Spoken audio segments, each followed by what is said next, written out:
అందరికీ నమస్కారం అండి. ఫ్రెండ్స్, మనకి ఇప్పుడిప్పుడే మరొక బ్రేకింగ్ న్యూస్ అప్డేట్ అయితే రావడం జరిగిందండి. అదేమిటంటే సుప్రీంకోర్టు న్యాయవాది కన్నెమూత అంటూ ఇప్పుడే మనకొక బ్రేకింగ్ న్యూస్ అప్డేట్ అయితే రావడం జరిగిందండి.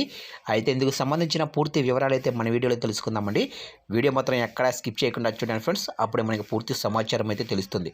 ఇక లేట్ చేయకుండా వివరాల్లోకి వెళ్ళిపోదాము. ఇక సుప్రీంకోర్టు మాజీ న్యాయవాది ఏజీ నోరాని కన్నుమూత. సుప్రీంకోర్టు మాజీ న్యాయవాది ఏజీ నోరాని గురువారం ముంబైలో కన్నుమూశారు.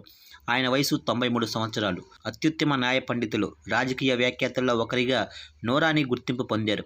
కాశ్మీర్ ప్రశ్న, బద్రుద్దీన్ త్యాబ్జీ మంత్రుల దుష్ప్రవర్తన, ఆసియా భద్రత కోసం బెజ్నెవ్ యొక్క ప్రణాళిక, the presidential system, the trial of Bhagat Singh వంటి అనేక పుస్తకాలను ఆయన రాశారు.